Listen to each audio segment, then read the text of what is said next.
नमस्कार साथियों, मैं हूं अनूप थप्याल।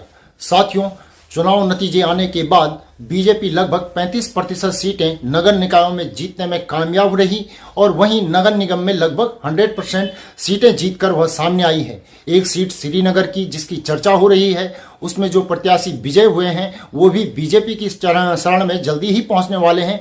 यानी कि मानकर चलिए कि राज्य के 11 नगर निगमों में बीजेपी का परचम लहरा गया है। लेकिन फिर भी कई मंत्री, कई विधायक, प्रदेश संगठन के मुखिया संकट में हैं। यह बात बीजेपी को भी मालूम चल गई है। सबसे ज्यादा महत्वपूर्ण बात तो यह है कि अल्मोड़ा और पिथौरागढ़ जहां बीजेपी का विधायक नहीं है, वहां भी बीजेपी जीत हासिल करने में कामयाब हो गई। लेकिन वहां बीजेपी ने पिछले विधानसभा चुनाव के मुकाबले अब जाकर बढ़त बनाई है। जहां पिछला नगर निगम हरिद्वार और कोटद्वार में बीजेपी चुनाव हार गई थी, वहां बड़े अंतर से बीजेपी ने जीत हासिल की है। और हल्द्वानी जहां मामला कांटे का था, वहां आखिर में बीजेपी जीत हासिल करने में कामयाब हो ही गई। रुड़की और ऋषिकेश में बीजेपी ने जीत हासिल कर ली है। लेकिन इन सब के बावजूद पूरे उत्तराखंड भर में बीजेपी को कई जगह झटके लगे हैं और बहुत जोर जोर के झटके लगे हैं। कैबिनेट मंत्री सतपाल महाराज के क्षेत्र में, चाहे वह सतपुली हो, चाहे वह दूसरा कोई और क्षेत्र हो, पौड़ी को भी अगर मान लें कि उनका प्रभाव वहां भी होगा, वहां भी बीजेपी हार गई। कैबिनेट मंत्री धन सिंह रावत का क्षेत्र श्रीनगर और थैलीसैंण नगर पंचायत, जहां बीजेपी हार गई है। कैबिनेट मंत्री सुबोध उनियाल के जो नगर पालिका है मुनिकी रेती, वहां बीजेपी हार गई है। गजा, वह भी नरेंद्र नगर विधानसभा क्षेत्र में आती है, वहां पर भी बीजेपी हार गई है। ऋषिकेश में बीजेपी जीत तो गई, लेकिन बहुत कम अंतर से जीती है। यानी खतरे की घंटी यहां पर भी बजी हुई है। बीजेपी संगठन की सबसे बड़ी ताकत रखने वाला एक दल है। संगठन के मुखिया पहले 2022 में अपना विधानसभा चुनाव बद्रीनाथ से हारे थे। उसके बाद बद्रीनाथ का उपचुनाव भी वह हारे और अब एक और चुनाव जोशीमठ में महेंद्र प्रसाद भट्ट हार गए हैं। जाहिर सी बात है कि प्रदेश की कुर्सी जहां से सलामत रहती थी, वो कुर्सी भी कई जगह हिल गई है। सिर्फ जोशीमठ ही नहीं, बद्रीनाथ विधानसभा की ज्यादातर नगर पालिका और नगर पंचायतों में बीजेपी की करारी हार हुई है।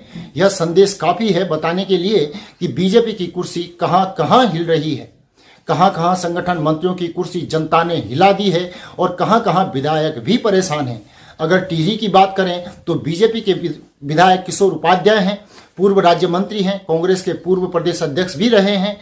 वहीं धन सिंह नेगी जो पूर्व विधायक हैं, वो पहले इधर उधर जाते हैं और आखिर में बीजेपी की शरण में आ जाते हैं। दिनेश धने जो पूर्व कैबिनेट मंत्री हैं, निर्दलीय विधायक जीते थे, तीनों के तीनों बीजेपी में आ गए और बीजेपी को इन लोगों ने इतना ज्यादा मजबूत कर दिया कि बीजेपी टिहरी नगर पालिका में तीसरे नंबर पर आ गई है। उत्तरकाशी की बात कर लें तो मुख्यमंत्री पुष्कर सिंह धामी के जो पब्लिक रिलेशन ऑफिसर हैं किशोर भट्ट, वो अपना चुनाव हार गए हैं।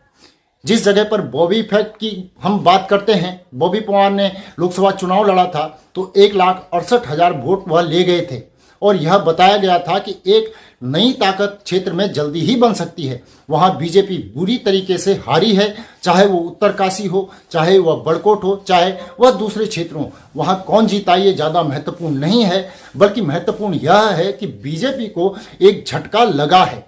वहीं कांग्रेस ने कई जगह अपनी जान बचा ली है। कांग्रेस की जीत लगभग 25% के आसपास है नगर निकायों में।